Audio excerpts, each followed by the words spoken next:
Good morning, everybody. If we could all find our seats, we can get this program moving. So if you all could move on up to your seats, that will be great. Thank you very much. Completely.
Right here.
Good morning, everybody. Good morning. If I can have your attention for a second, please. If you all could please find your seats and get settled in. The sooner you'll be able to start eating and the sooner you can hear from our speakers. I'd now like to introduce the Chancellor of the University of Arkansas, Dr. Joseph Steinmetz. Thank you, Mervyn. Good morning, and welcome, everyone. I always get this duty of trying to call everybody to order here and to get some people to sit down, and we can begin. So on behalf of the University of Arkansas, I want to welcome everyone to this 25th Annual Business Forecast Luncheon. Thanks for coming, and thanks for supporting this event. As always, you can expect a very informative and a very insightful conversation this afternoon. And hopefully, this is the fourth year that I've been at this luncheon, and I always hope that the forecasters can help us make some sense out of what's going on, which is a pretty tumultuous national and international business environment right now. I want to recognize and thank, of course, Mervyn Jabaraj and his colleagues at the Center for Business and Economic Research, which is part of our Sam M. Walton College of Business. Thank them for coordinating this event. They'll also be releasing the university's latest economic impact study later this month, so watch for it. And this study is important because it helps clarify the university's role in economic development, and it also demonstrates how investments in the university are repaid several-fold in economic activity in the region and in the state. The Center for Business and Economic Research also produces the annual State of the Northwest Arkansas Region Report, a compact but very comprehensive snapshot of how our region is doing in relations to other regions and other areas. This work is just part of the Walton College of Business's larger effort, which reflects the university's commitment to outreach that serves and advances the economic interests of our state. I should add that the university was also a recent recipient of a $23.7 million grant from the Walton Family Charitable Support Foundation for Research and Economic Development. This grant will support and strengthen the university's research engine, first of all, and drive innovation across multiple disciplines, lead to commercialization of new technologies, and ultimately advance economic activity in the state. It's a really big deal, and we're extremely excited about this grant and what it means for the university and for the state. And further, we appreciate the confidence it shows in the university's capacity to be a great driver of innovation and economic growth. We certainly intend to show what we can do. Let me wrap up by thanking all of today's sponsors. We couldn't be doing this without you. I also want to thank our speakers joining Mervyn today. That's Steve Gibbs, Carolyn Evans, and Ross Duvall. I'm looking forward to hearing your thoughts. Have a great lunch, and let's hope for some encouraging news. I'd now like to invite the Dean of the Sam M. Walton College of Business, Matt Waller, up to say a few words. Help me thank him for his continuing leadership.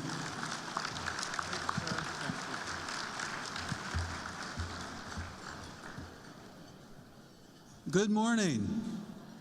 I am Matt Waller, Dean of the Sam M. Walton College of Business here at the University of Arkansas.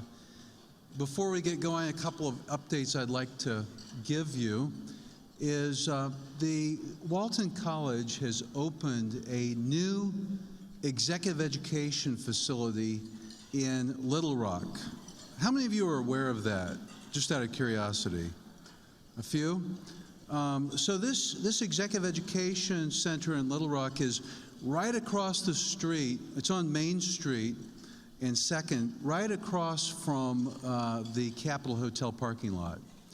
And, you know, the Walton College has been providing executive education for Northwest Arkansas in addition to undergraduate education and graduate education, of course, since 1926.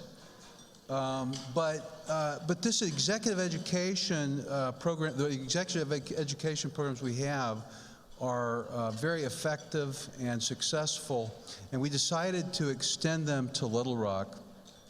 And our facility in Little Rock is already very busy. We've got about 20 open enrollment programs that are available this semester. These are non-credit professional development programs. It includes things like leadership, continuous improvement, marketing, these kinds of things. But if you know of anyone that's interested, please look at our website or contact me. We'd love to have you involved. One other thing I'd like to point out is we have a program. You know, the Walton College now is up to about 6,500 students. We're one of the largest business schools in the region, but we're also very well ranked. We've been in the top 30 for quite some time. And but we have a program called the Executive MBA, and many of you, the reason I'm bringing it up is many of you are qualified for it. That program is for people that have an undergraduate degree. It doesn't matter what area it's in, but they have significant work experience. And it really is a fantastic program, so we would love to have you involved in that.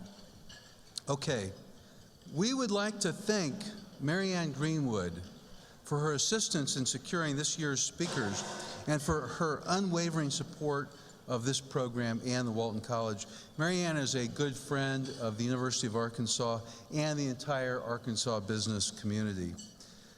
Let's give Marianne a hand.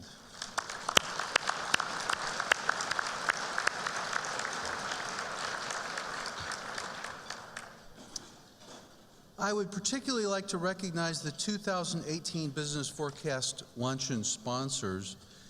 This program wouldn't be possible without the generosity of so many corporations and individuals. The proceeds of this event go to support the outreach efforts of the Walton College's Center for Business and Economic Research. All sponsored tables have company logos on their table signs. Now, here's a request. Would representatives of each of these sponsors stand as I call your name? Please remain standing and hold your applause until all the sponsors have been recognized. The Walton presenting partner is Walmart Sam's Club. We appreciate their longtime support and generosity for this program. The Walton academic partners are Greenwood Gerhardt, Inc., RMP LLP, Attorneys at Law, and Tyson Foods. So representatives of those companies need to stand and remain standing. Not quite finished. Our Walton corporate partners are JP Morgan Chase, Cox Communications, Kutak Rock, McGriff Insurance Services, Simmons Foods, Smithhurst PLC, and Wizinvest Realty LLC. Walton business partners are represented by AEP, Southwestern Electric Power Company, Black Hills Energy, Colliers International, Connor and Winters Attorneys at Law and Counselors at Law, Frost P LLC, J.B. Hunt Transport Services Inc., Hogan Taylor LLP, Iberia Bank, Landmark, Certified Public Accountants, McKee Foods, Mitchell Williams, Quattlebaum, Grooms and Toll PLLC, Regions Bank, Cushman and Wakefield, Sage Partners, and Wright, Lindsay and Jennings LLP. We appreciate our Walton media partners, Arkansas Money and Politics, Celebrate Arkansas, and Talk Business and Politics, Northwest Arkansas Business Journals. Let's give a round of applause for all of the sponsors for making this event successful for 25 years.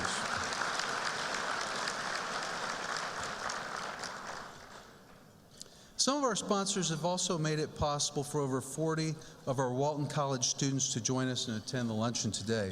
Students, please stand. Students of the Walton College, please stand. I know there's some over here at least. Should be at least 40. Let's give them a round of applause.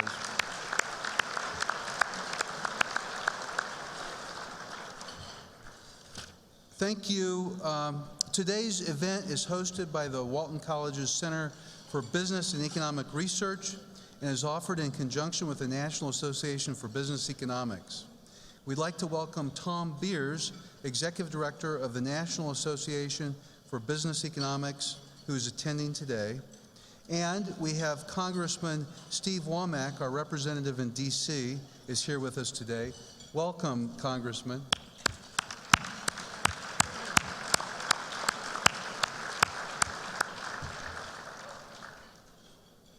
We also want to welcome the staff from the Office of Governor Asa Hutchinson, the Office of the State Attorney General, and the many mayors, city council members, and county judges from communities throughout the state. I would also like to welcome members of the Chancellor's Executive Committee, deans, and Walton College and University of Arkansas faculty and staff here today. Would all University of Arkansas faculty and staff please stand? Faculty and staff.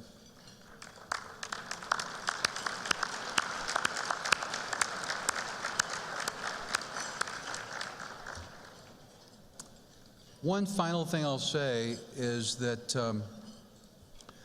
this is the 20th anniversary of the gift that made our College of Business, the Sam M. Walton College of Business, that completely transformed us into a top 30 public business school in the United States. It was a phenomenal gift, and we're very grateful for it. It is now my pleasure to introduce Mervyn Jebaraj, Director of the Center for Business and Economic Research. Mervyn is going to announce who among you were the most accurate economic forecasters in 2018.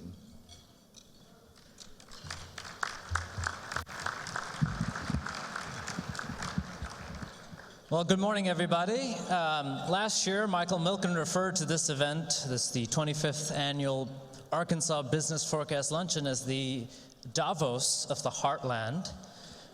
If that's true, that makes you all members of the global elite, or at least the Heartland elite. So it is time for you to go on and brush those shoulders off, get that dirt off your shoulder, and we will move on to the awards for the forecast contest winners from last year. So each year, there's a blue form at your table. You'll find it among all those papers that you see there. It has 15 economic indicators that you can forecast for the year ahead. So today's winners are the folks that predicted the most accurate economic indicators in 2018. And so we have 4 award winners here with us today. And I'll start first with the Dow Jones Industrial Average Forecaster. We have a separate award for this category. And last year, our contestants, that's all of you in here, produced a consensus forecast that the Dow would grow by about 7% and end the year at 26,400. I don't know if you've seen the Dow Jones where it is today. So undoubtedly, your forecasts were really optimistic. I think you were buoyed by how the stock market did in 2017. But unfortunately for all of your predictions and your retirement accounts at the end of 2018, between the trade concerns, the shutdown, the stock market had a spectacular decline. In fact, you could say it probably absolutely hit a wall at the end of the year. In a sense, our winner for the Dow Jones Industrial Forecast was actually our most pessimistic forecaster. He predicted that the Dow would drop to 23,216 and was only off by a little bit. Todd Parker from Cox Communications, would you come up to this stage? Congratulations on being the Dow Jones Industrial Forecast winner.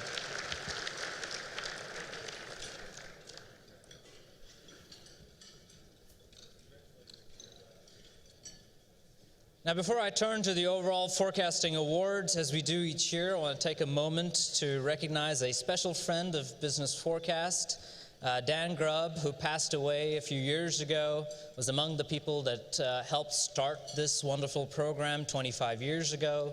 He was a steadfast supporter of the college, this program, and would always make sure to turn in his contest form. He also won this award one time. So can I please get an applause in memory of Dan B. Grubb?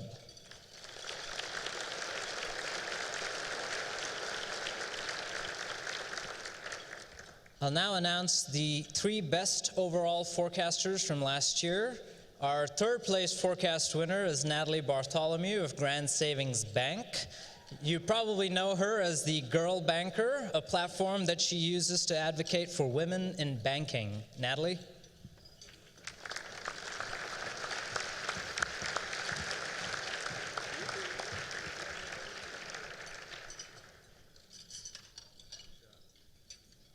Our second place forecaster is Rick Moody from Chambers Bank. Rick, congratulations.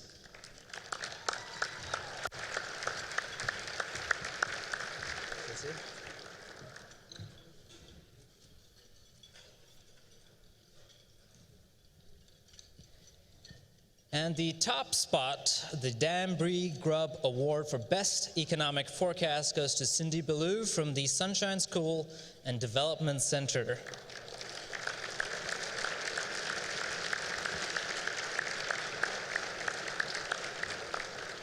Congratulations. In a few years, the kids from Northwest Arkansas are going to be great economic forecasters with folks like Cindy around.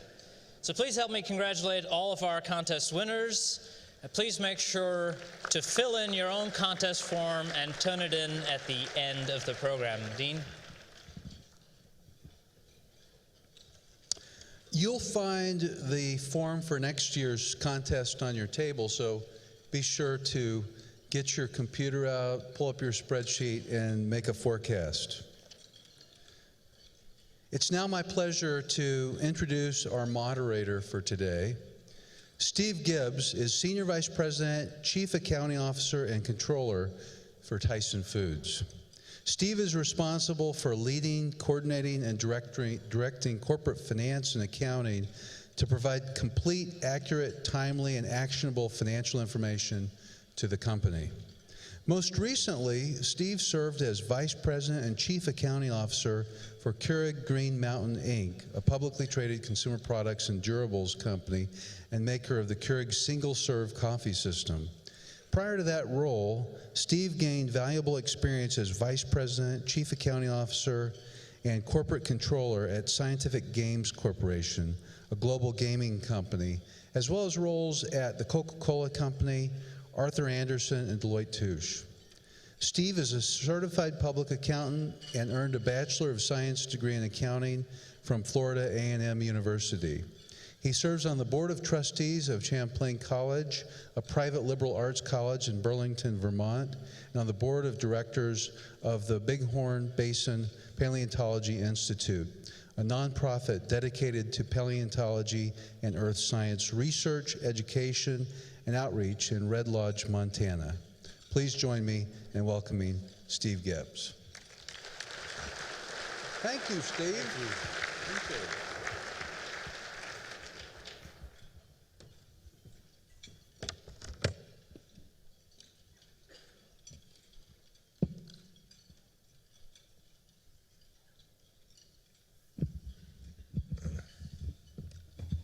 Thank you, Dean Waller. When I told my 11-year-old daughter that I'd be addressing a group this large, she said, "Dad, don't be boring. I'm gonna meet some of these people's kids, and I don't want to be known as the new girl with the boring father." So the pressure is on. I'm so glad to be here today, participating in an event with such deep, important history in Northwest Arkansas. This is my 8th week in town, and I must tell you, so far, my experience has been amazing. The educational landscape is second to none. Some of the finest public schools in the nation, buttressed by numerous private, parochial, and charter schools. My daughter Ava is going to be so excited about the opportunities here. The trouble we're going to have is selecting a school. The University of Arkansas, with its SEC Conference sports team, vibrant arts and music scene, Dixon Street Restaurant District, and the university's academic sector known for top-notch architecture, agriculture, business, law, and technology curriculums, make this area a leader in education, research, and opportunities. The cultural venues of Northwest Arkansas rival big cities like Chicago and Boston. Options include concerts and plays at the AMP and Walton Arts Center, as well as the Crystal Bridges Museum, which houses some of America's finest works of art. The strong economy of Northwest Arkansas is highlighted by 3 Fortune 400 companies and several private companies, resulting in a vibrant business community and pipeline for innovation, leadership, and talent. Want to go outside? The Ozark Mountains, 4 state parks, and Beaver Lake. And I believe that I can ride my bike to Kansas City. Most importantly, though, are the people. Everyone is so nice and engaged and welcoming. I had the opportunity to go to my first Hogs game last week. I'm learning the lingo. When the time came to call the Hogs, I really tried. However, by the feedback I received from the people in front of me, behind me, beside me, and in the other sections, it didn't go well. It went more like, "You're not from around here, are you?" And I talked to that gentleman for 20 minutes about where I was from and where he was from and what was involved in calling a hog. As I was receiving advice how to properly call hogs, I made friends with a local school principal, an orthodontist, and received several invitations to go to coffee and discuss living in Northwest Arkansas, as well as an ultimatum to learn the call. I still don't know how to do it correctly, but I'm working on it, and I made a lot of friends in the process. Now on to innovation. As Dean Waller mentioned, I'm a finance guy. That said, I have an important role to play when it comes to innovation, which is working with business to find resources to develop the big ideas. Innovation comes in many different forms. When I was at Coca-Cola, it was new beverages, new flavors, new packaging, and new formulas.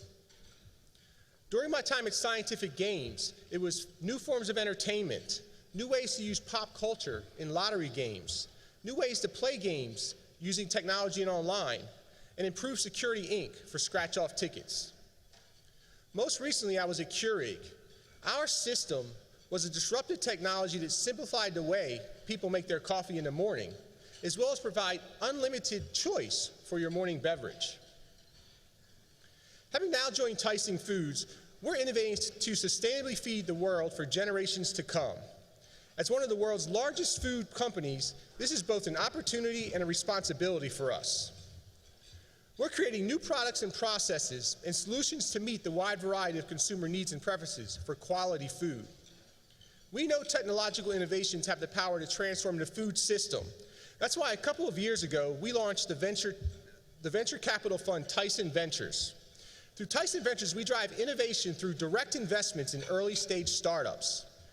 We believe our size and scale position us to identify the most promising opportunities at the forefront of the future of food, and then provide them with the resources to drive operational excellence. We're constantly looking for new investments and reviewing our current portfolio with an eye towards scalability and impact. We're also investing in innovation in our traditional business, and we're doing that right here in Northwest Arkansas.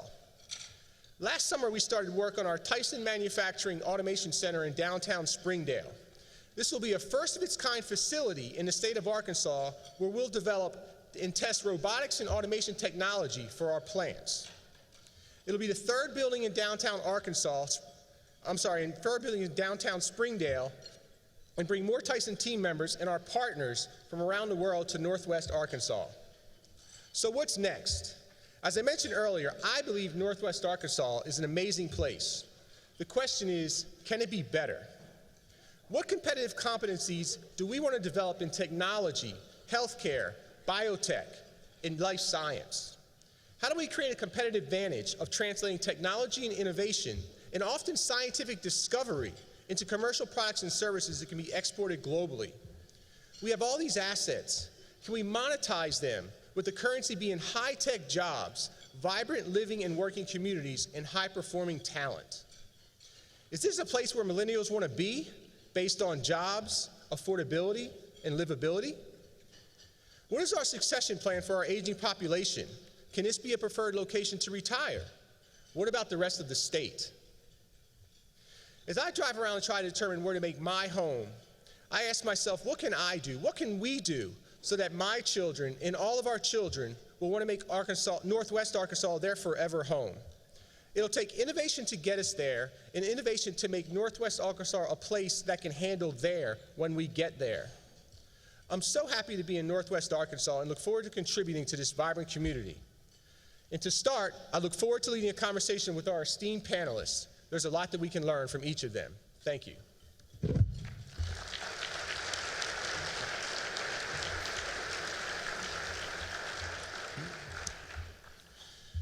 Before introducing our first panelist, let me review for you how today's program will work.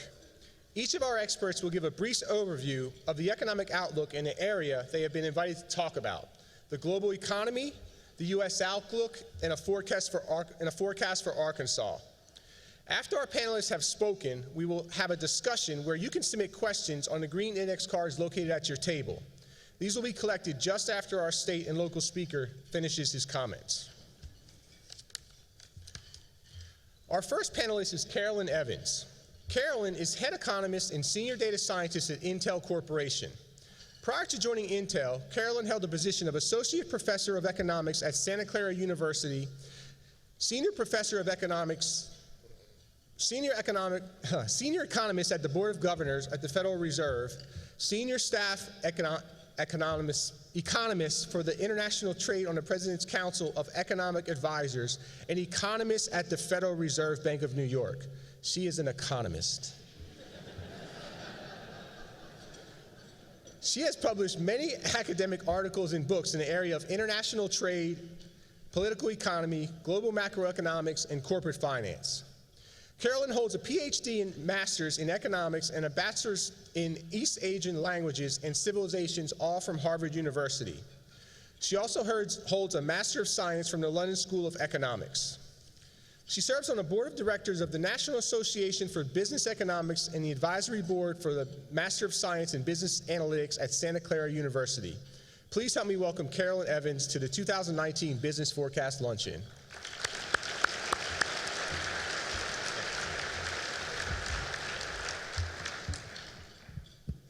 Thank you, Steve. And thank you so much for the invitation to come speak to everyone today. I'm really excited to be here. So if you could please put up my slides, we could get started. So I'm going to be talking about international economic perspective. So as the first speaker, I'll be taking a very high-level view of what's been going on in the world economy. And so my outline of the talk is, first of all, see if we can.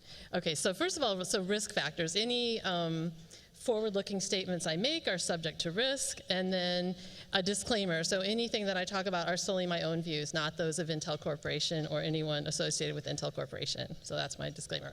Okay, now for the content. So first I'm going to talk about a snapshot of the global economy to sort of set the stage of what we're talking about when we're talking about the global economy. 2018 in review, sort of looking back at what we saw in 2018 and how that puts us in the place we're in now, and then talk about the year ahead. So, snapshot of the global economy.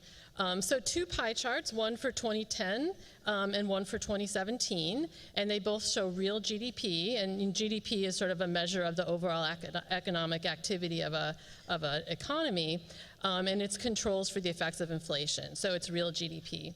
A couple things to point out. So first of all, the US in 2010 was about 25% of the world economy. Western Europe was about 24%, China 12%, and then we can sort of see that the rest of the regions around the world had the rest of the economy split up amongst them. Now, what I wanted to point out is then when we moved to 2017, you can see that China jumped from 12% of the world economy to 16% of the world economy. Both Western Europe and the US shrunk in terms of percent. So that's not, their economies didn't shrink, but as a share of that total world economy pie, both Western Europe and the US got smaller, and China got, they grew 4% over the course of 7 years. So that's a pretty big jump. And the reason why I bring that up is because when we think about what goes on in the world economy, the US is a primary driver, but China is becoming more and more of an important driver. And I'll talk about that in a minute. Okay, so if we move on to the next slide, that's another chart showing a map that has the growth rates of different regions of the economy split out. And what you can see is if you look at the different colors, the darker colors represent higher rates of growth. So the very dark colors you see is China and India, and as the colors get lighter, it's lower rates of growth. And the reason why that's important is if we think about the way that the world economy is changing, those places where there's really high rates of growth are going to sort of become bigger and bigger slices of the pie. And they're also where we look to when we're thinking about how the economy is growing. So that's a snapshot of where the growth we've seen has been. Okay, so flipping to the next slide. I will now talk about what are some of the important points that we need to think about in looking back at what happened in 2018. So I'm going to talk about 3 things, and the first one is growth. Okay, so what did growth look like in 2018?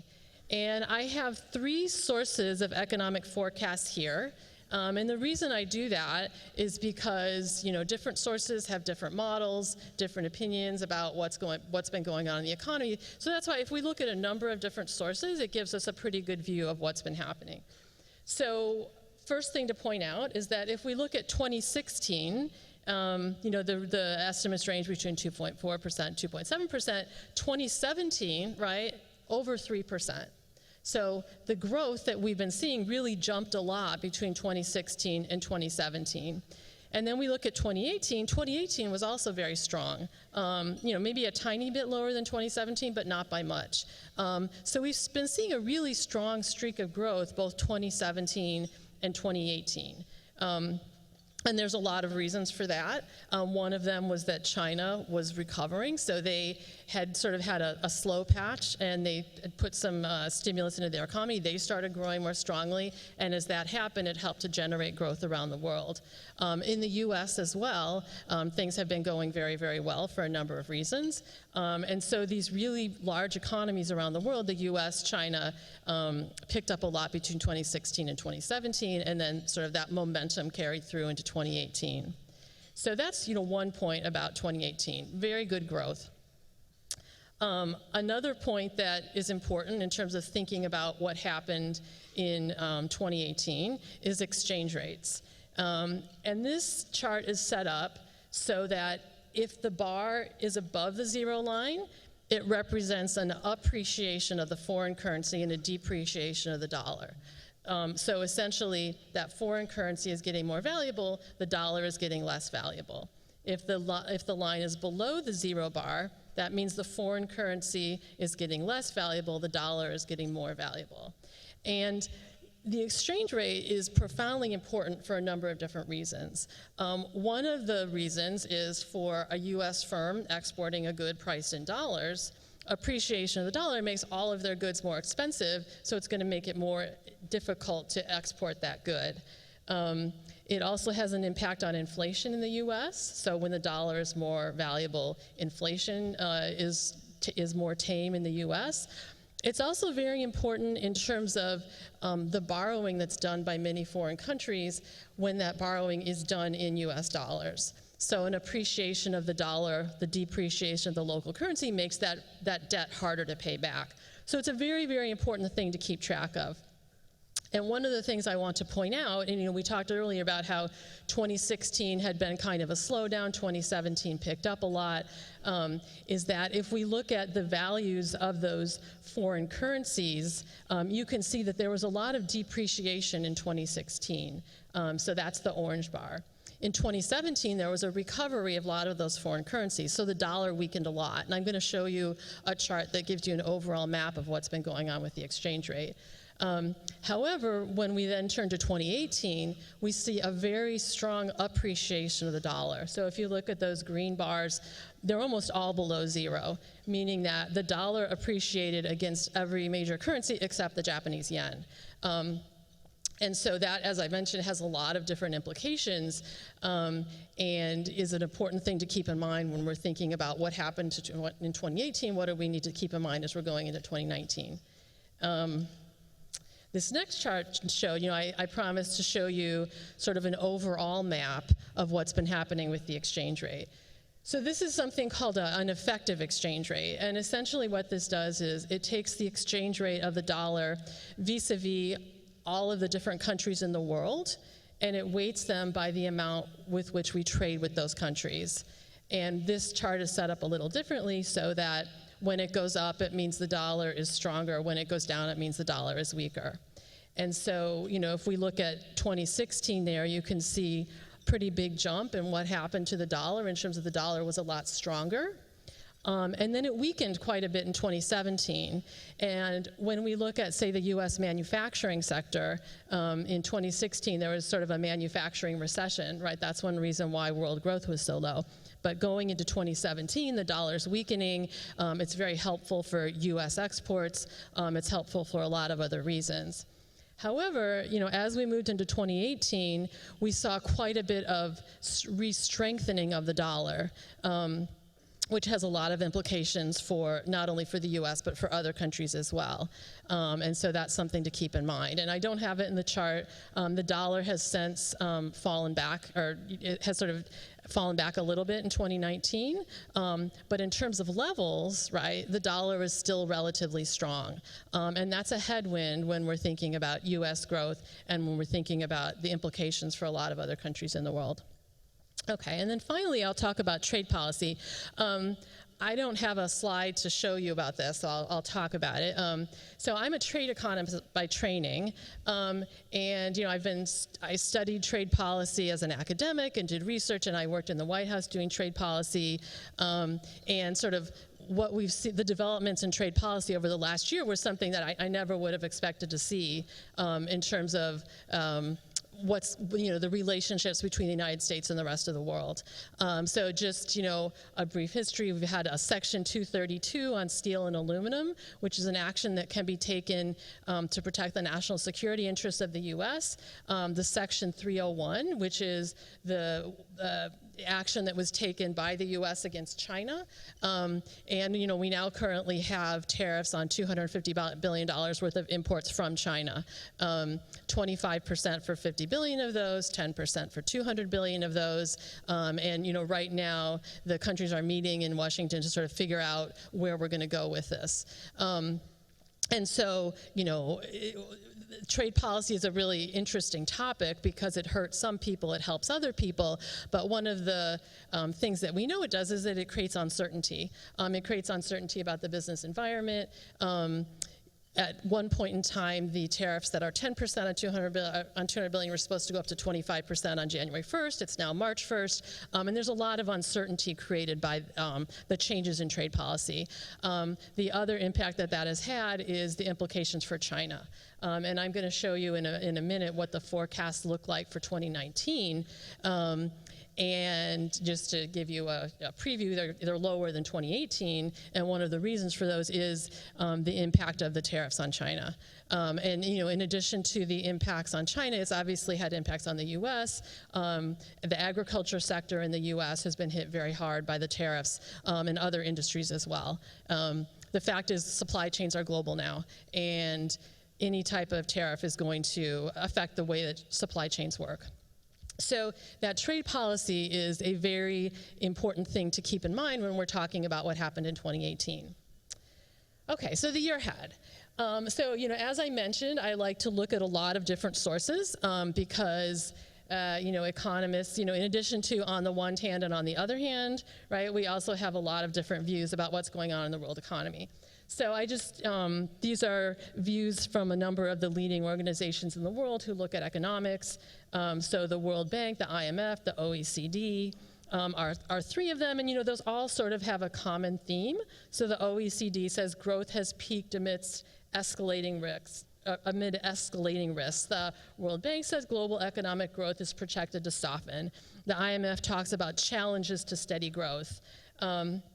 Oxford Economics is a little more sanguine, so a solid 2019 as market falls overstate loss of momentum. So referring to some of the declines in the stock market that Mervyn was mentioning earlier. IHS Markit, rising recession risks, and then I put one up there from the Federal Reserve that the Fed's Randall Quarles is upbeat on the U.S. economy.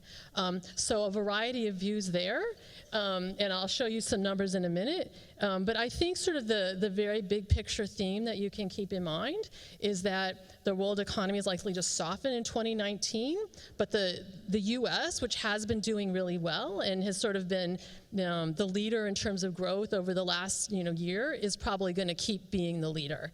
So that's sort of the big picture. But let me show you some indicators now that illustrate what I've been talking about in terms of slowing growth. So these are some indicators of business sentiment. So they're generally surveys of business decision makers around the world. And the upper left line is something called the global PMI, or Purchasing Managers Index for output. And it reflects responses from business managers all around the world. So it's a good indicator of the global economy. And what you can see is, the very dark black line is the sort of overall picture. The thin dark line is manufacturing, and then services is the lighter line. And what you can see is sort of a peak at the beginning of 2018, and then it sort of started coming down since then. So this is sort of one of the reasons why we're thinking, as we go into 2019, global growth is likely to be slower. And one of the reasons for that is illustrated by the lower left, which is the output PMI for China. So this is a similar measure as in the upper left, except it's for China only. And you can see that ever since the beginning of 2018, we've had this sort of steady decline in sentiment in China. And particularly the manufacturing sector there has been declining quite a bit. And I don't have this illustrated, but some measures of confidence in China sort of indicate that the manufacturing sector in China is actually shrinking. And that's a combination of the trade policy that we talked about earlier, but also the impact of some efforts that China has taken to reduce debt. But that's, in terms of thinking about the global economy, this reduction in sentiment in China is important. And the upper right shows some EU and Euro area confidence indicators. So these are indicators for services and industrial confidence. Similar pattern that we saw this peak at the beginning of 2018, since backing off. In level terms, still high, but not like we saw earlier in 2018. And then finally, the lower right is the U.S. National Federation of Independent Business Optimism Index. So this is a measure of small business confidence in the U.S. And this one's really interesting because in late 2016, you can see just a huge spike up in that confidence. And ever since then, up until about 4 months ago, we were just recording, every month just about was a new record in optimism among small businesses. So small businesses in the U.S., very, very optimistic, doing very, very well.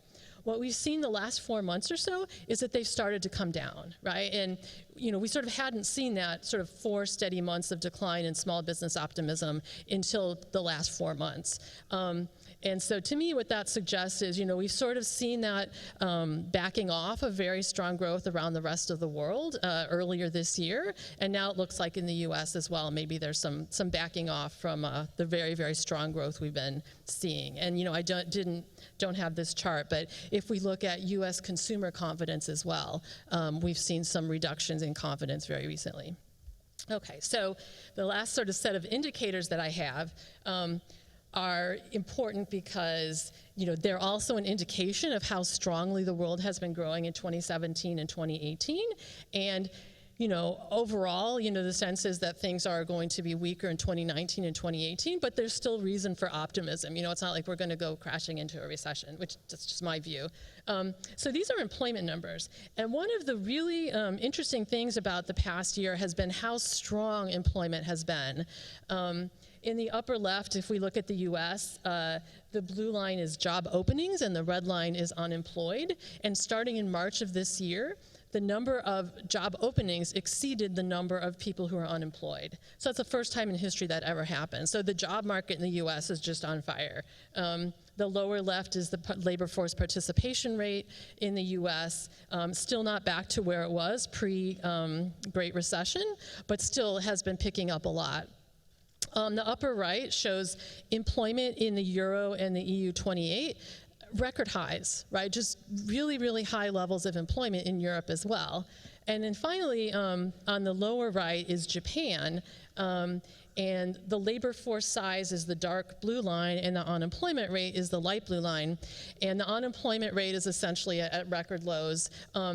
The labor force size, now one reason why this is really interesting is Japan's population has been shrinking, right? So they've had a shrinking population, an aging demographic, yet somehow they've managed to increase their labor force. How has that happened? Drawing more women into the labor force, increased immigration, older people working longer than they used to. But it's a sign of how strong the labor market is in Japan as well. So we see very strong labor markets around the world. Okay, so finally, what do real GDP forecasts look like for 2019? And these are all in italics because they're all forecasts. And again, I give you a range of forecasts, and there's some technical reasons why the levels are different.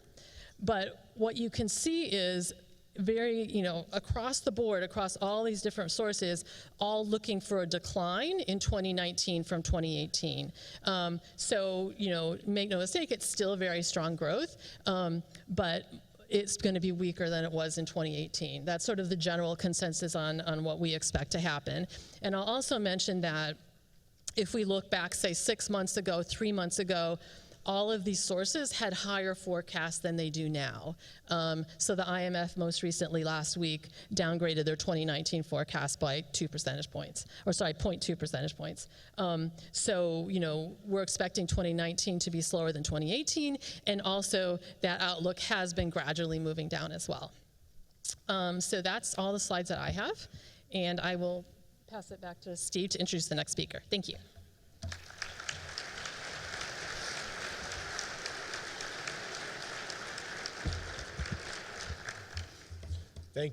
Thank you, Carolyn. Our second panelist is Ross Duvall. Ross Duvall is a Walton Fellow at the Walton Family Foundation, where he is enlisting experts to conduct research and bring best practices to support the Foundation's philanthropic efforts. He is studying economic trends and how they impact the heartland. And he is assessing opportunities for regional innovation ecosystems which foster job creation, wage gains, and economic growth, all for the region of our country that has no coastline. He's the former chief research officer for the Milken Institute, where he spent nearly 20 years. He has been ranked among the superstars of think tank scholars by International Economy magazine. Duvall is transitioning to lead the New Core Economic Institute, a think and do tank whose mission will be to improve economic performance in the center of the United States. The Institute will pursue its mission through independent, data-driven research, action-oriented Covingtons, and impact policy recommendations. Ross is no stranger to this crowd. We've had the chance to hear from him at previous events. But nonetheless, please help me welcome him to the 2019 Business Forecast Luncheon.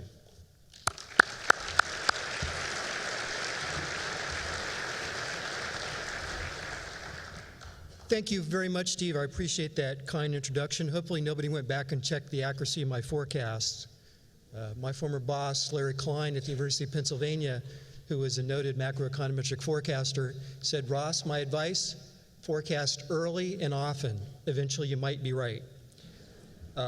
So it turns out I spoke at the first Business Forecast Luncheon in 2003, and I have watched this event grow over the years to what it is now. And it is true, Mike Milken did call this the Davos of the Heartland last year.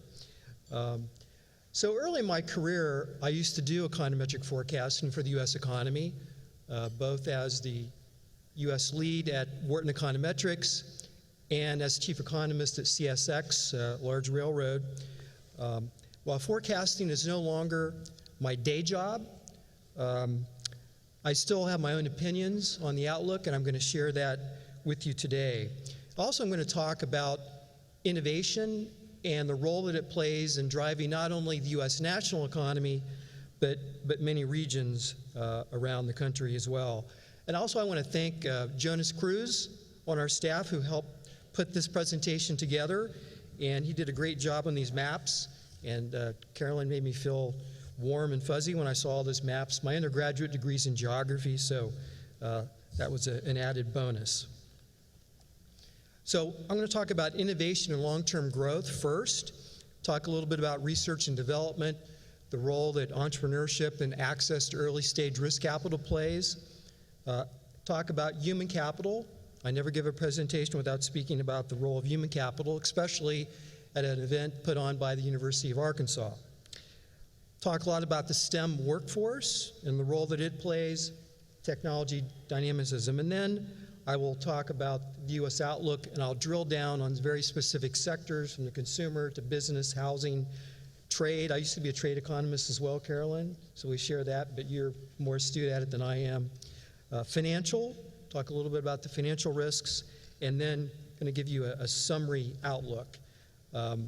Overall, I would agree with what Carolyn showed. The U.S. economy last year grew at about 3%, a little bit less than some of those estimates, but they're too optimistic on the fourth quarter number, in my opinion. It's not going to be as strong as many of them believe. So talking about the long term, we're going to look at the research and development and innovation capacities of the United States. This is the raw material of a knowledge-based economy. Research and development really form the intellectual property that can be converted to a private sector business, either through an existing firm or through a startup. The primary sources of R&D funding come from the federal government, private industry, as well as universities. Federal funding is principally geared towards scientific advancement, kind of the basic sciences and medical research, but subsequently it is applied either at universities or in the private business sector. Corporations provide the bulk of R&D investment in the U.S., typically between 60 to 65%, as you can see in this chart. But I would say that even though the university line might be a lot lower, the university R&D is playing an increasingly critical role in determining the competitiveness of the U.S. economy overall. Large corporations account for the bulk of that. You know who they are: the Intels, the Apples, the Googles. You go down the list. We're still large innovators. But we also have an ecosystem of very young, innovative firms that are always changing the game and have kept us ahead on the technological frontier. But we have to be very careful not to become over-complacent in the United States.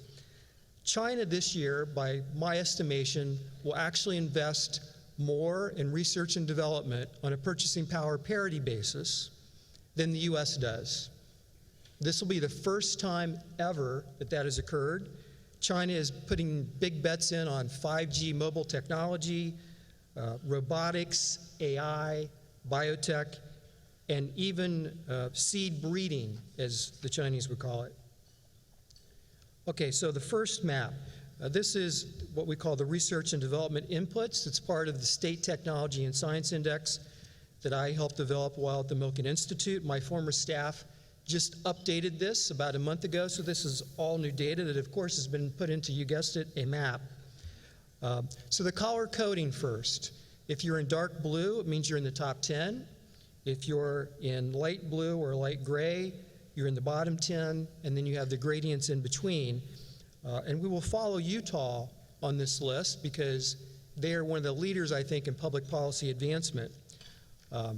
Basically, the idea is because knowledge is generated, transmitted, and shared much more efficiently in close geographic proximity, new knowledge has a tendency to cluster within the geographic area. If you want to develop a new cluster, research and development is critical. And I cannot overemphasize the importance of research universities that are committed to commercialization and technology transfer and working with the private business sector. They're the glue that helps form these innovation clusters and keeps them together over the long term. There are 18 different indicators that are included in this, from R&D at the federal level, among industries, academic, as well as National Science Foundation awards. I'm getting into some technical jargon here, small business innovation rewards, and everything is normalized relative to the size of each state's economy. Utah was 11th on this, and you'll see as they progress through these different measures. Entrepreneurs and early stage risk funding are critical to the process of company formation and growth, and really allows our nation to create a pace of economic growth that creates jobs for its citizens.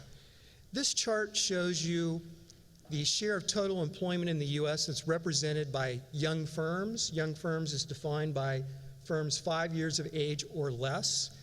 And I've been doing a bit more econometric work looking at this as a leading indicator. And if you look at metropolitan areas, states, micropolitan areas, this is one of the best long-term indicators of growth, and it is for the U.S. as well. And unfortunately, that share has fallen over time. The economy today is less dynamic. Startup rates have declined longer term. So it is an area of concern. The good news is that it does appear that it bottomed out sometime around 2012, but you have to be very careful. This could just be a cyclical recovery. So it is one of my main concerns, is that young share has fallen. So what it indicates is your ability to start new companies, scale them up. So at the end of 5 years, you get a good sense. You have more companies coming into the pipeline. There's a higher probability that some of them are going to be successful and go from employing 25 people to 250 people. And that really is where net job creation comes in this country. This, once again, is another indicator. It looks at the state level for entrepreneurship and venture capital, a whole range of things. Dark blue, you're in the top 10. Here you see Utah, for example, is 3rd in the country. It actually is past Colorado and just behind California and Massachusetts. I fundamentally believe a new conceptual framework for state and regional economic growth must be developed that explicitly recognizes the role of entrepreneurship in fostering job creation. And the states that are in kind of gray or light blue on this map have challenges in creating those new companies, do not have the dense entrepreneurial ecosystems that a lot of other places do. Now, this gives me great pleasure to point out that Arkansas, for the first time on any of these measures, has moved out of the bottom 10. All right, so don't laugh and give yourself applause. So it's hard to accomplish that because there's a lot of stock measures in here. Once again, I'm an economist. I have to talk stock and flows. So those things change slowly over time. So Arkansas is doing better, but I'd rather it be Utah. All right, human capital. It is a country's most important asset as well as regions. And it's really the accumulation of skills over many years, typically measured by degrees, although I would argue if you do cognitive testing, it's not necessarily just about degrees, but it's usually a pretty good indicator of the human capital. This has risen from just about 11% of the adult population in 1970 to, in 2017, 34%. So a dramatic rise in percent of the adult population with a bachelor's degree. And it's not just people, individuals that benefit from this investment in human capital. The country does, and firms benefit. There's been a lot of analysis that's been done, and I've done some myself, that shows that companies that invest in human capital have higher sales growth, higher market share in their industries, higher capital investment, their productivity levels are higher, as well as their market capitalization. You guessed it, here's a state map of some of those same indicators. This has both stock and flow measures. So once again, a stock, the percent of the adult population with a bachelor's degree or above. It has flow measures, which measure recent graduation rates as a share overall. So you can look at engineers, are they graduating at a higher rate? It gives you a measure of long-term flows. And Utah was 5th on this measure. And this is about utilizing the human capital that you create, but you also have to retain it, because this isn't about just where people are educated, it is about where they reside and how well they've done. Utah was 5th on this measure, just 16 years ago, Utah was 17th on that measure. Tremendous increase. Let's get into STEM a little bit. The intensity of the technology and science workforce indicates whether the U.S. overall has the capacity for technical talent in order to compete against China and other emerging countries such as India. You need technical talent to take research and development and commercialize it, either in an existing company or a new startup. And while today STEM jobs represent only 5% of all people employed in the United States, they are so critical to this process. It has risen from about 2% in 1960. Today there are 6.3 million people employed in STEM occupations. This shows you a state measure that's very similar to this on tech and science workforce. This looks at which regions have those STEM workers. It allows the innovation ecosystems to be denser, to be more fluid in the interaction, and so there's a lot more collaboration that occurs. And it's important to realize that companies' most valuable asset walks out of the building every night. And it's not reflected on the balance sheet, and I think that needs to be changed. Utah, once again, has improved dramatically in recent years. I won't go into the details as to why that happened, maybe for a future event. Somebody wants me to speak about that. This shows you what we call advanced services and their critical success, or their critical importance to job creation overall. There are 50 manufacturing, services, and energy industries that are included in this, and basically two measures determine whether you're in this category. These are companies that invest the most in R&D relative to sales and have the highest concentration of STEM workers. So the combination of those two. Advanced manufacturing stems from motor vehicles to aerospace to medical devices to biopharmaceuticals. And these are the industry where the U.S. is still at the vanguard in manufacturing and leading in export. However, due to productivity increases, due to automation, the use of robotics, it does limit job growth in these sectors, even though there's been overall strong growth. It's really been what we call advanced services that have been creating the bulk of the jobs in this category. These are digital technologies, information processing, AI, web design, scientific research, data sciences, a whole long list. These are the industries that are creating high-paying jobs in the United States. And advanced services employed 1.7 million people in the U.S. Last year. This is a snapshot of all those things I just tried to show you that looks at advanced industries and what they account for in terms of innovation. So starting on the left, those 50 industries represent 8.7% of U.S. employment, but 17.2% of GDP. They represent 60% of exports by value added. They hire 80% of engineers in the United States. They account for 81.2% of all patents generated among firms, and 89% of all private sector R&D in the United States. That's why they're still competitive. A tech and science indicator as well at the state level. This measures technology and science employment, payroll and jobs in the sector, new business formations and technology industries. And it's really these newly formed companies that can tap into this technology talent that allow research and innovation to be brought to the marketplace. These are serial entrepreneurs that have been in the tech space.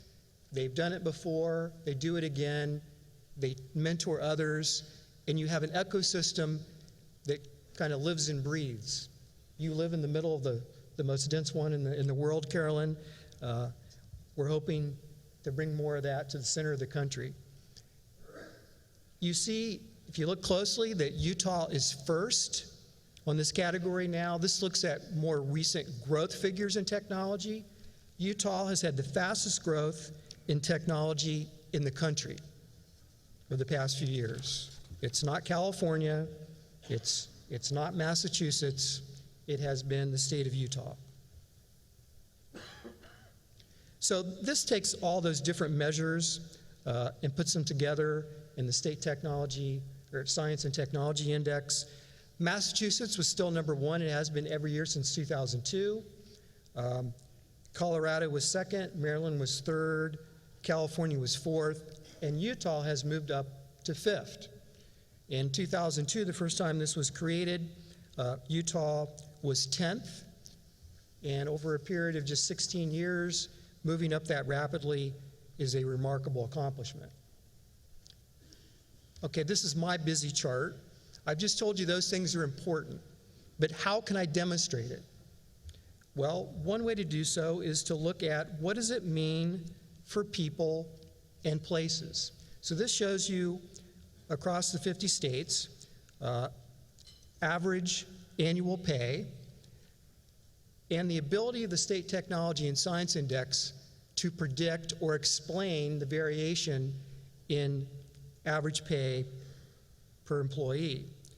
And what you find is that you can explain 75% of the variation in average annual pay across the 50 states solely by how well a state performed on that State Technology and Science Index.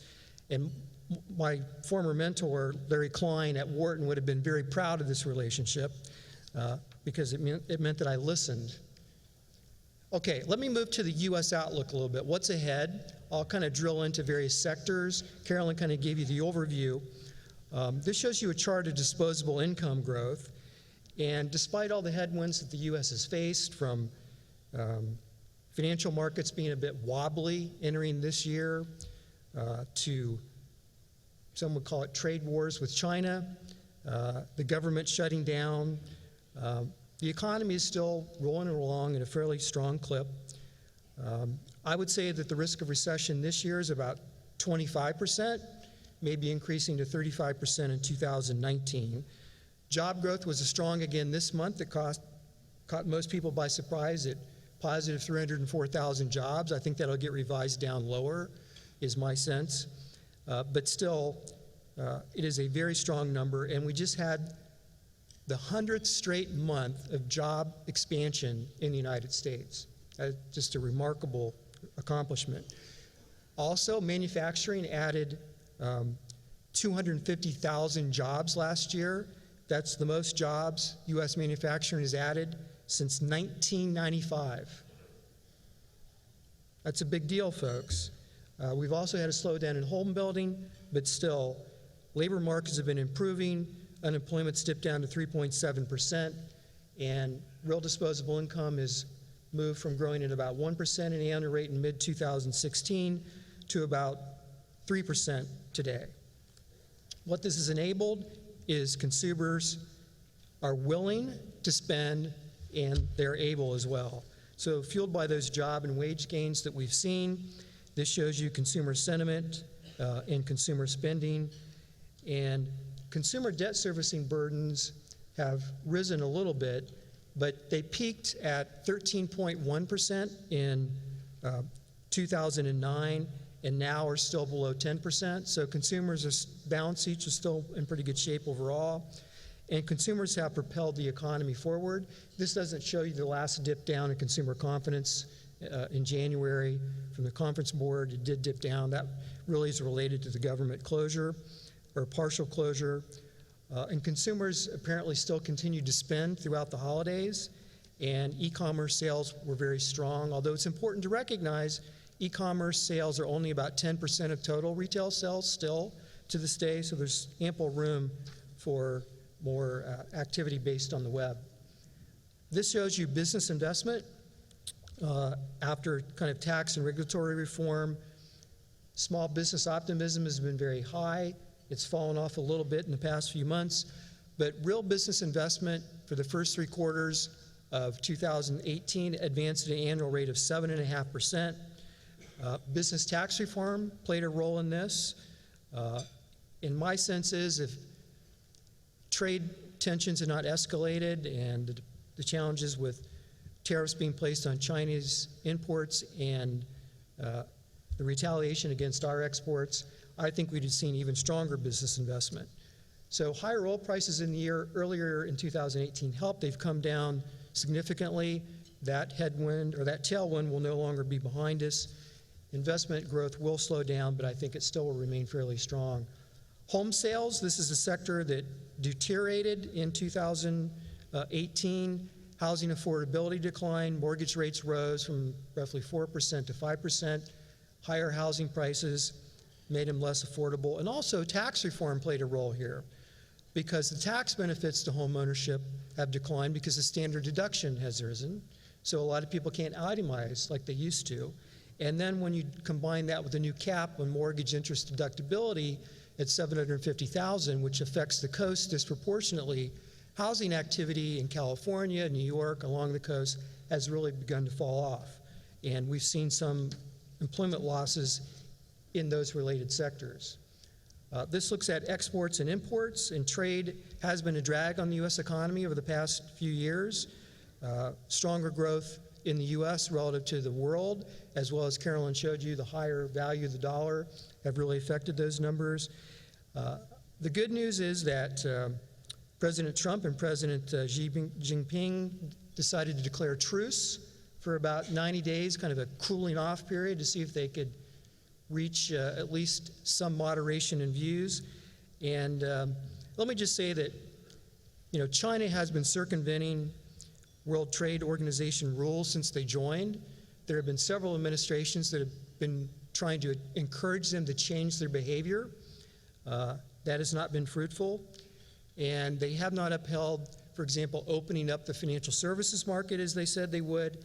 And it is pay to play when you're a U.S. company going into China. You have to hand over your intellectual property to gain market access. That's still a problem today.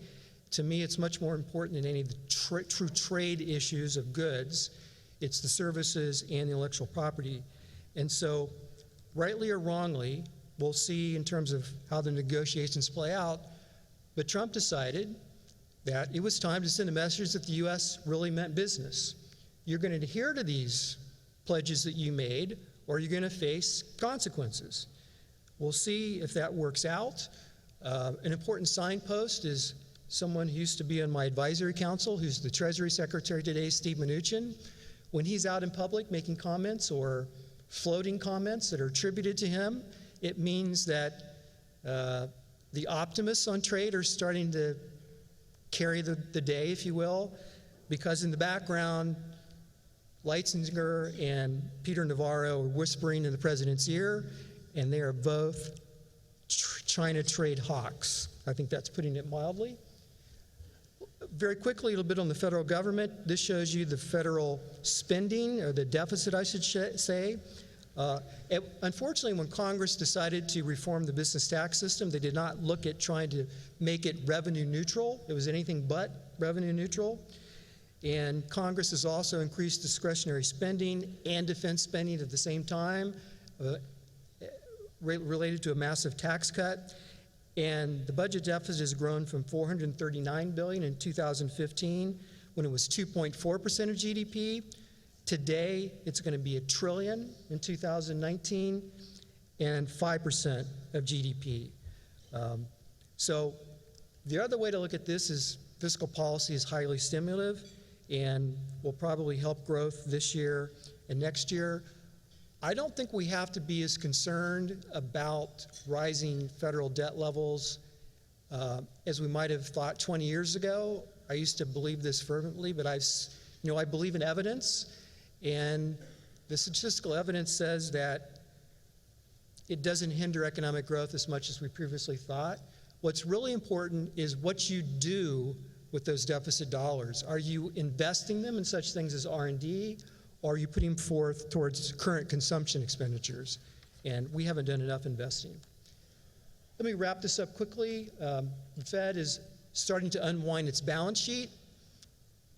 Many on Wall Street are very worried about this, and it's one of the main reasons why the Fed is on pause or being data dependent, maybe truly data dependent. for a while. The balance sheet of the Fed got to $4.5 trillion in 2015, and by my estimate, the balance sheet should probably hold maybe $3 trillion of mortgage securities and treasuries. So it has been allowing them to run off as they mature. This has caused many bond traders sleepless nights in Wall Street, and I think I've kind of spoken to the Fed to get them to go to pause. So we'll see how long they allow the balance sheet to run off that quickly. The yield curve, all right, so this looks at the 10-year Treasury bond relative to the 3-month Treasury note. And typically, when short-term rates go above long-term rates in the U.S., a recession occurs 12 months later. Now, the good news is the curve is not truly inverted yet, but it's so close, it could happen in the next few months. Now, I think it matters why the yield curve inverts. Past inversions coincided with a Federal Reserve System that probably moved the Fed funds rate above the long-term equilibrium. In other words, monetary policy was restrictive. Today, that's not the case. Also, U.S. long-term yields remain suppressed because other central banks around the world have not normalized monetary policy. You have German Bunds, Japanese long-term rates below 1%. And U.S. long-term rates, to some extent, are anchored to those countries' bond rates. So let me just conclude, just to give you some numbers. Carolyn gave you some. I think GDP growth was about 2.9% last year. Probably going to be about 2.6% this year. It's important to keep in mind that fiscal policy is still very stimulative. Probably going to add 0.5 percentage point to GDP growth this year. Employment growth will begin to slow down this year. I think business investment will not be quite as robust as it has been. It will moderate somewhat. Imports will remain strong, kind of the lagged effect of the dollar. One of the big risks is what happens to those trade talks with China. Can President Trump decide to declare victory, at least in the short term, and not put more tariffs on the other 250 billion of Chinese imports? We shall see. I appreciate your patience for allowing me to give you my own views on the economy, and let's hear about what's happening in Arkansas.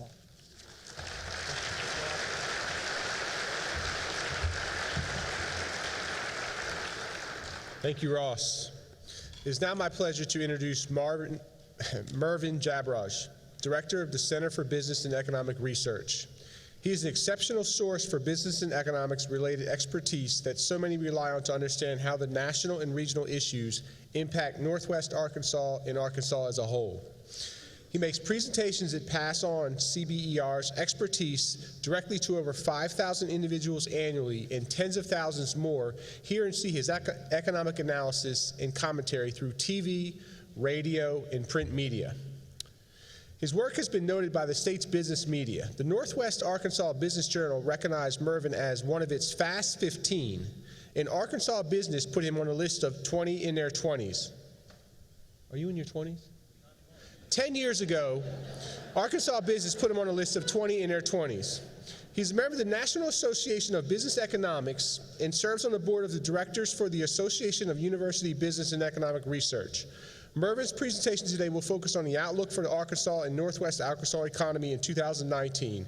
Please welcome Mervyn Jabraj.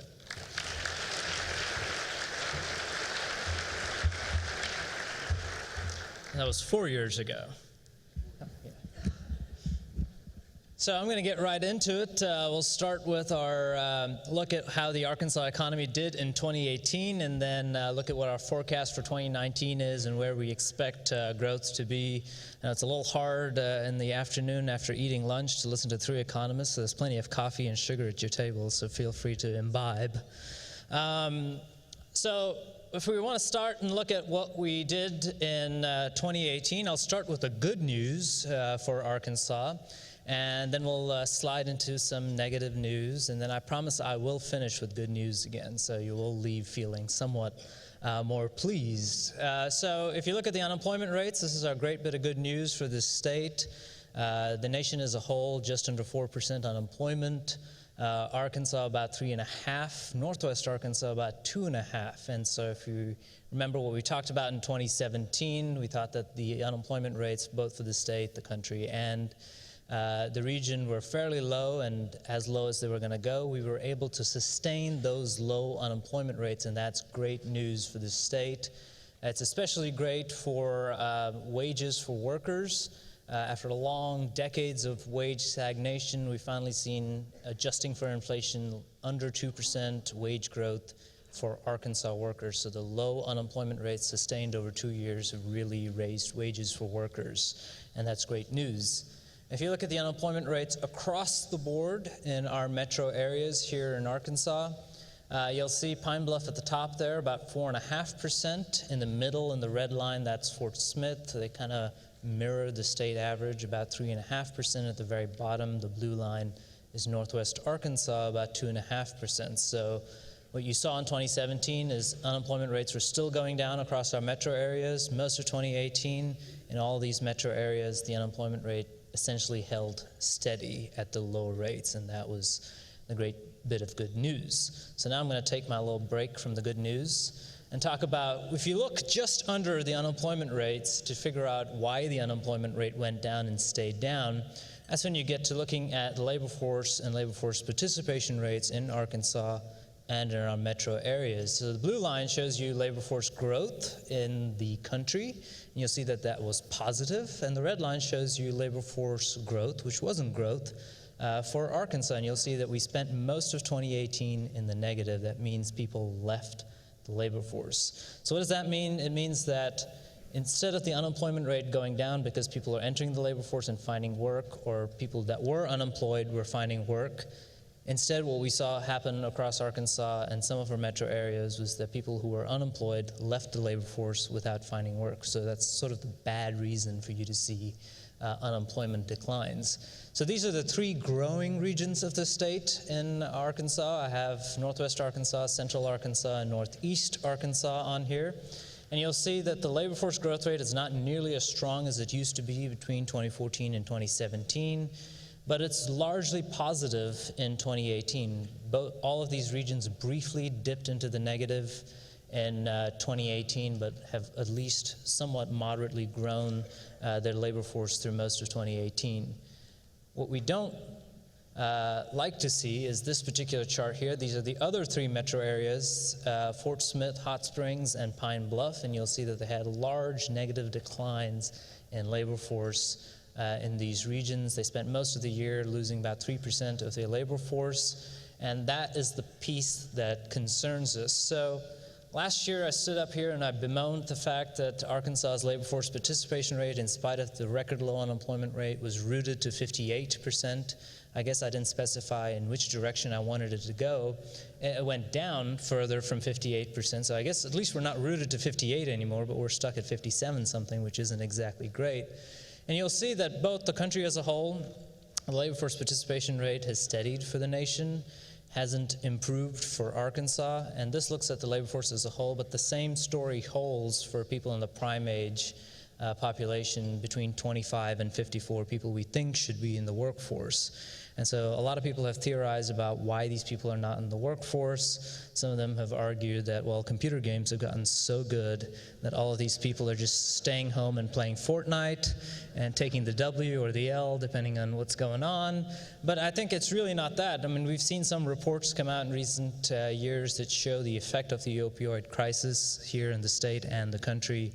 And one particular report showed that since '99, Arkansas lost more than 40,000 people from the labor force solely due to the opioid crisis. So until we deal with some of those larger structural issues, we're not likely to see a significant improvement here in our labor force participation rate.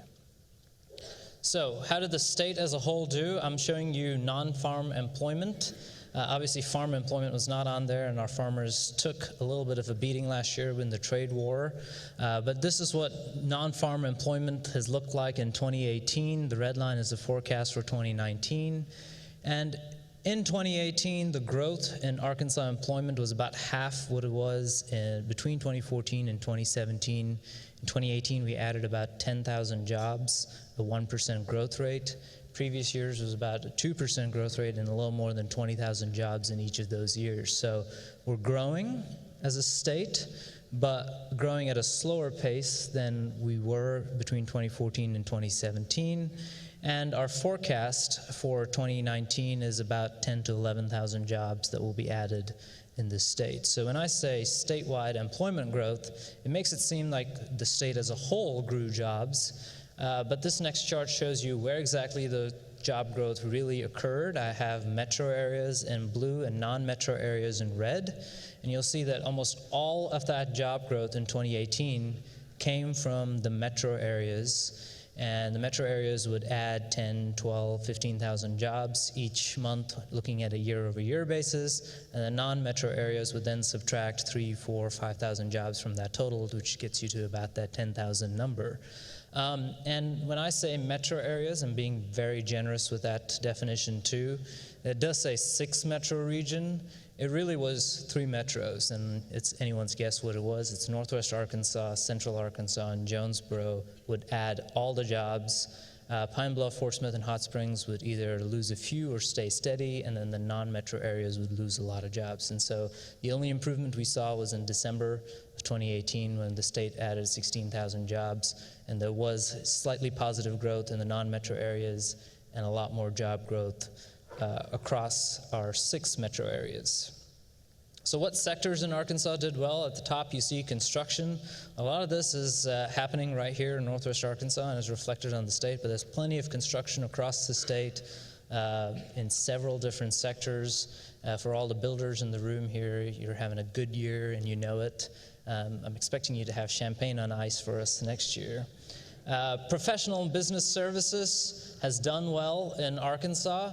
Now, this is a sector that we really like typically here in Northwest Arkansas because it has some high-paying jobs, professional technical services, corporate headquarters jobs, but it also has administrative and temp jobs in it. And at the state level, almost all of that job growth in professional and business services was in temp jobs. So it's good that we are seeing more employment, but they're not necessarily in the best sectors that we would expect.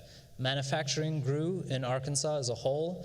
Again, we saw a lot more growth in employment in non-durable goods manufacturing than in durable goods manufacturing. And in particular, I think we had some lost opportunities with the trade war. So when the steel and aluminum tariffs were announced, we saw a lot of cancellations for plans for companies that were going to expand their production here in Arkansas. And then when the series of retaliatory tit-for-tat tariffs happened, several other companies as well have indefinitely delayed their plans for opening up plants here in Arkansas, especially in regions, rural parts of the state that could really use those manufacturing jobs. I look at the biggest metro in our state here in Central Arkansas and see their job growth. And if you look at the very end of that chart, you'll see that at the end of 2018, the growth rate in Central Arkansas sort of doubled. They went from growing about 1% to about 2%, growing about 3,500 jobs to about 7,000 or more jobs at the end of the year. So they had a very good 2018 compared to 2017. And if you look at what sectors those jobs were in, again, professional business services was the highest in terms of jobs gained. Now, you don't have this level of detail that shows you which sectors in professional business services grew, but seeing as how the statewide growth was largely in those temp jobs, we're going to guess that that's where that growth really happened as well. Education and health services. Healthcare is a really big sector of the Central Arkansas economy. They added about 2,500 jobs last year in that particular sector. Leisure and hospitality did well. Trade, transportation, utilities was positive in 2018. So after losing jobs in retail trade through all of 2017 and the first quarter of 2018, at least in Central Arkansas, we started seeing job growth in that particular sector. So that's where, so you're looking at 10, 12,000 jobs at various points last year. You can add up here in your heads where those jobs are coming from, 7,000 or so, 6,000, 7,000 from Central Arkansas. And we'll take a little quick tour around the state. Here, when I set this up, I guess I subconsciously put them in order of driving distance from Fayetteville, but it roughly works out: Fort Smith, Hot Springs, Pine Bluff, and then Jonesboro. And if you look at Fort Smith, they lost about 0.2% employment there, so that's about 200 to 300 jobs lost on an annual basis in Fort Smith. A lot of those jobs over the year were lost in manufacturing and retail trade. And moving over to Hot Springs, they added about the same percentage of jobs, added about 200 to 300 jobs, and a lot of those jobs, again, were the places they lost were in the services sector, the places they gained were in the goods producing sector. Pine Bluff lost about 0.5% in employment over the year, and again, the goods producing sector there was steady. There was no change in employment there, and all those jobs were lost in the services producing region. Jonesboro is obviously the other shining star in our state.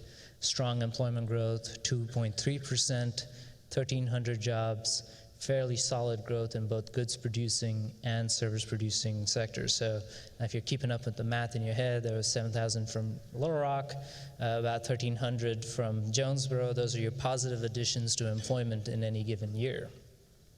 Which brings us to Northwest Arkansas, and I promised I'd come back to the good news at the end, so here we are. Northwest Arkansas had a pretty good year in 2018, not as good like the rest of the state as we had between 2014 and 2017.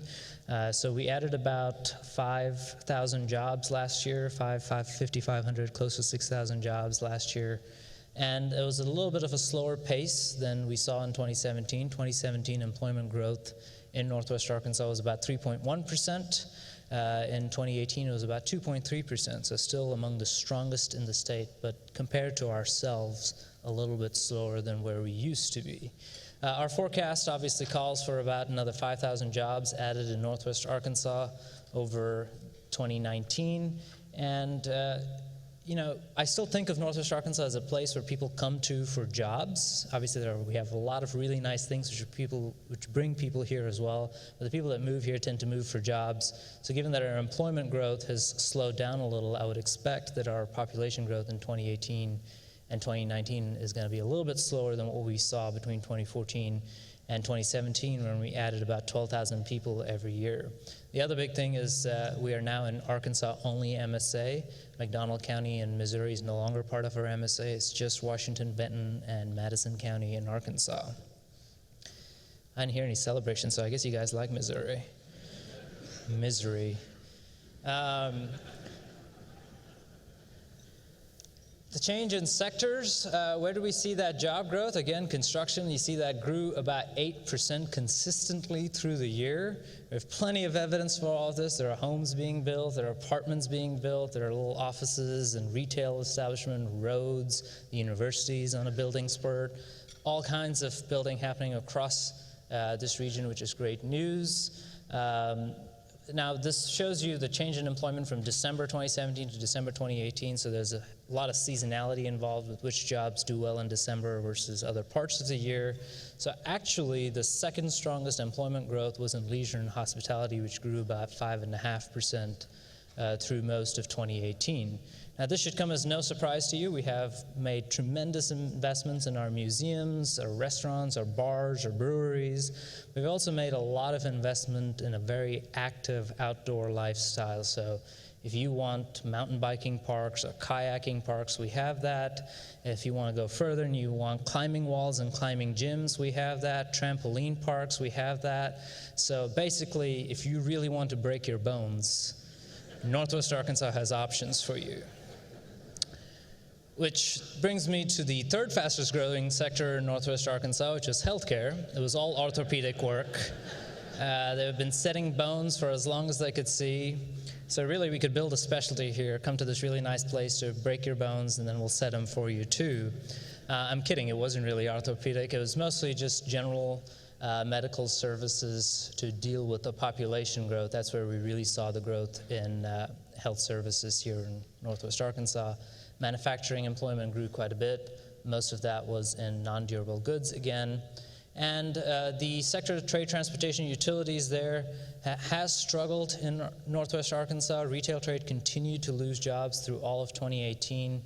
Retail trade lost about 1.5%. Wholesale trade gained about 3.5%, so kind of canceled out most of those job losses in the larger retail trade sector. But by and large, these are the sectors that you see employment growth in that we would expect to see these additional 5,000 jobs in 2019 to come from. So when we think about the state as a whole and Northwest Arkansas, and you see this employment starting to slow down, the question is, where do we get more employment from? How do we continue to grow our economy? And Ross alluded to this as well, and we'll talk about it in the panel. And the answer to that is more investments in research and innovation. And I see three things that we should do as a state and a region, stuff that we're already doing, stuff that we should expand. One of that is additional investments in resources. Northwest Arkansas has a lot of resources for entrepreneurs, for mentorship, for advice. Little Rock does too, but not necessarily all the other parts of the state. They're usually just left with their Small Business Development Center, which provides a lot of advice and support to entrepreneurs, but they don't have the level of support that we have here in Northwest Arkansas. Another important aspect, especially for other parts of the state, is broadband access. So you're not going to get this entrepreneurship and innovation economy unless the rural parts of the state are connected to broadband as well. And I think of the other issues being pipeline.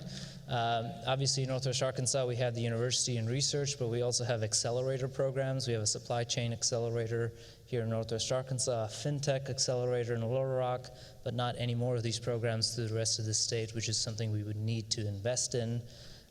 Research out of the university has grown to a record level, $175 million in 2018, which has improved our ranking relative to other universities, but is still much lower than where we are compared to our peers that we measure ourselves against. But the university has a goal to actually double this figure, which is not going to be possible without state support as well as support from private industry. And so it can't just be the University of Arkansas doing research. It has to come to all of our four-year universities across the state doing additional research, and then importantly, converting this research to commercialization and turning them into businesses. And that's where the real job growth happens for the rest of the state. And I'm sure we'll talk about that some more. And of course, the last thing that Northwest Arkansas has done a lot of work on is making the state really attractive to entrepreneurs. So you see a lot of amenities. All our downtowns are developed. Other parts of the state are doing that as well. You see Fort Smith with the Marshall's Museum and their downtown development. El Dorado has a great downtown that they have worked on. So this idea of making their place livable to attract entrepreneurs is really important as well. The last slide I'll leave you with is, again, mostly positive. You see median household income, and we're all headed in the right direction. So that's a good sign there. At the very top is the U.S. and how our metro areas compare, and you see Northwest Arkansas right after that, followed by Central Arkansas, and then Fort Smith and Jonesboro and Pine Bluff at the very bottom. So if we continue to invest in a state with research, innovation, entrepreneurship, we would expect to see incomes rise across our state, and as more jobs are created, and I'm sure that's going to be some of the subject of our discussion for our panels. But if you have questions for our wonderful panelists, they're a great bunch of people to talk to. Write them down on those cards that are at your table and wave them, and someone from our staff will come pick them up from you and bring them up to our moderator. Thank you very much.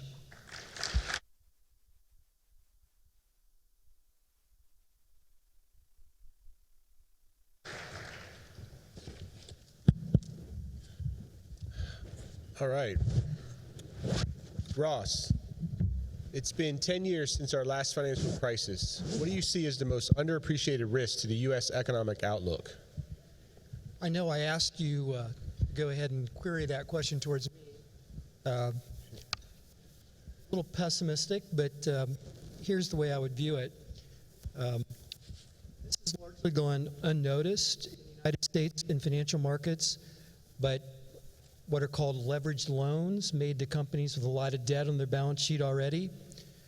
That has risen from roughly $500 billion to $1.3 trillion in those loans outstanding over just the past 5 or 6 years.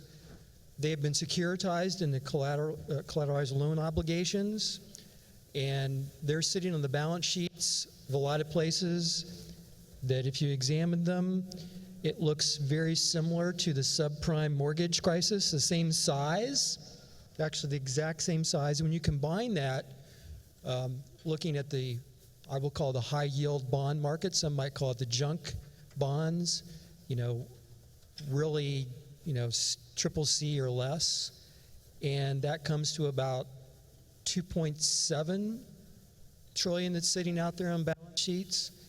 And while overall the corporate financial sector, I think, is very strong, my fear is that in the next recession, we will find out that there's a lot more of that debt out there than's being recognized, and it is unlikely to trigger a severe recession, but it will exacerbate one that's triggered by other factors.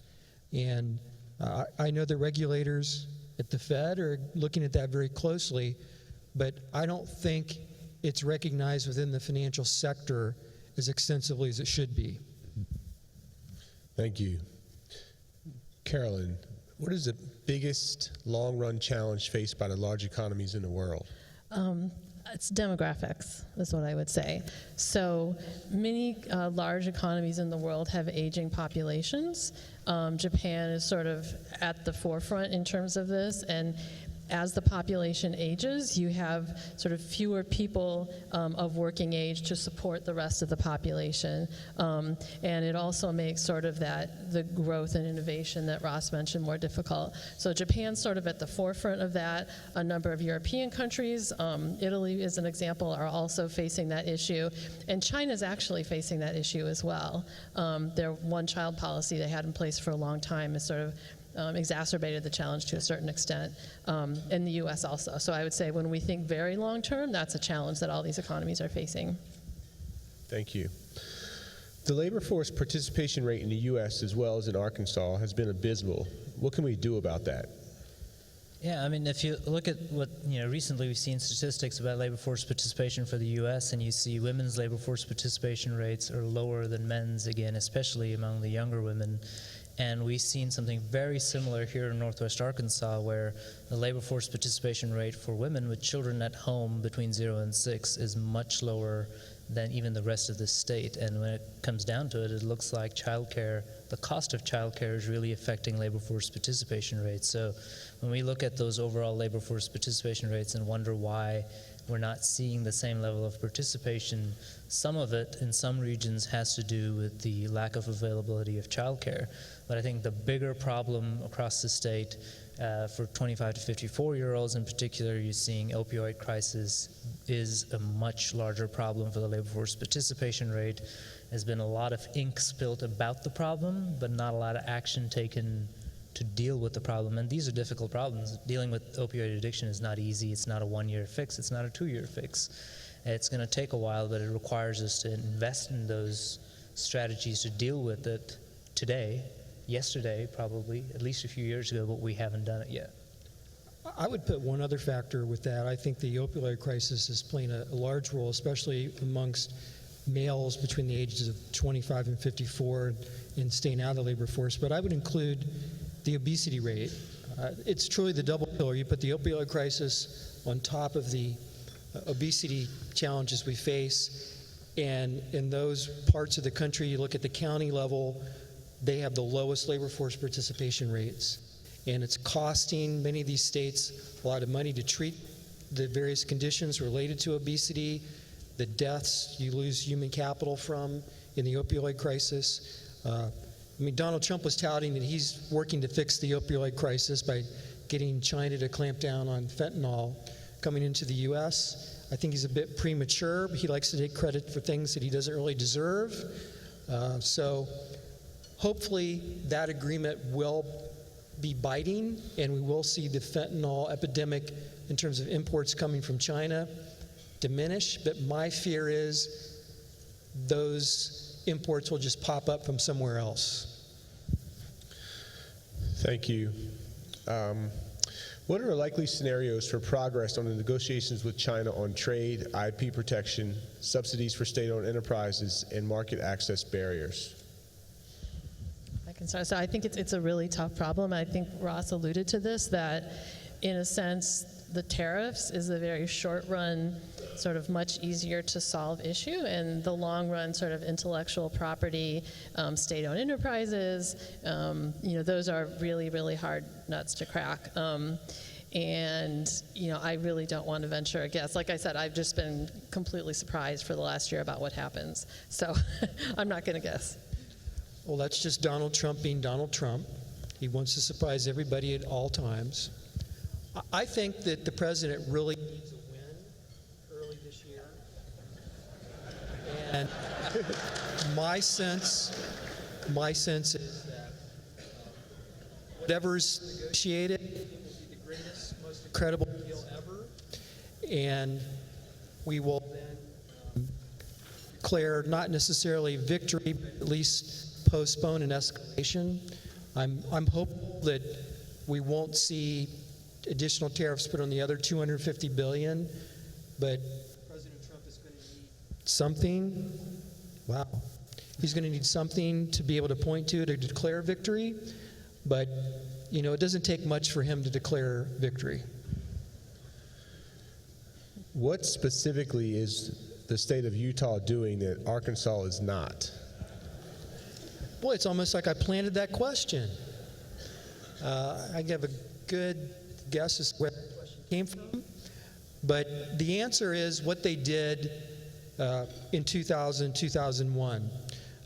Governor Leavitt, at that time, I remember this, he actually came to the Milken Institute Global Conference, and a similar panel like this, afterwards he came up and he said, Ross, I have some ideas on things we can do to improve the state. What do you think about them?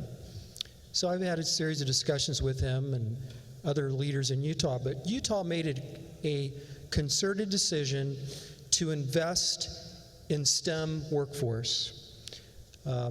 The state agreed to increase funding for engineering at both Utah University and BYU especially. And initially the goal was to double the number of engineers in 10 years. They've actually tripled it. And you go back and you look at Utah's progression, it largely stems from that investment in STEM at a very early age, combined with making co-investing public funds with angel investors and other venture capitalists, creating accelerators and incubators, and that range from Ogden, Salt Lake, Provo has done a great job. They've also been focused on increasing research, but principally focused on commercialization and tech transfer. When I was at the Milken Institute, I created an index of best universities for technology transfer. Utah University was number 1. BYU was number 4 in the country. Now, you do have to be careful about that because it looks at outcome measures like licensing income, startup companies. It doesn't give you a measure of like market caps of firms that have been created like you would see in Silicon Valley or the number of employment. But it shows that they really they've been making those investments, and perhaps most importantly, it has been sustained. It did not change when people left the governor's mansion. Both Republicans and Democrats in some cases have been in there. That is something that's absolutely essential, is the commitment to doing so has to be institutionalized so that it doesn't just reside with the current governor, but everybody's on board. So Utah, more than any other state in this country in the past 20 years, has made these investments. They recognize them as investments, not expenditures, and it has made a huge difference. Utah led the country last year in technology job growth, almost 7%. I mean, think about that, and the spillover effect. So Utah has been one of the leaders overall. Thank you. How has the outlook for the world economy evolved over the last year? In other words, have forecasters been surprised on the upside or on the downside by incoming data and news? Yeah, so that's a really interesting question. So, and I'll take a step back into 2017. And essentially you can look sort of month by month during 2017, what was happening to the outlook for 2017 for 2018. And throughout that time, data was surprising on the upside. So what that means is month by month, the forecast for global growth was going up. Essentially, the data was all coming in very, very strong. However, when we start looking at 2018, sort of February-ish, that outlook both for 2018 and for 2019 has been getting marked down. So essentially what that says is incoming data, incoming news has surprised on the downside, which is one of the reasons why when we think about what the world economy looks like in 2019, a lot of forecasters are expecting it to be slower than 2018. Thank you. Dean Waller.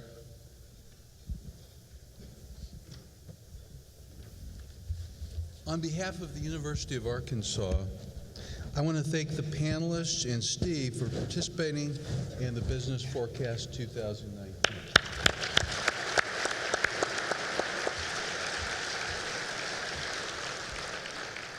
Steve, Carolyn, and Ross, as a token of our appreciation, a $500 scholarship will be presented to a Walton College student in your name to help defray costs of study abroad. Please come to the podium.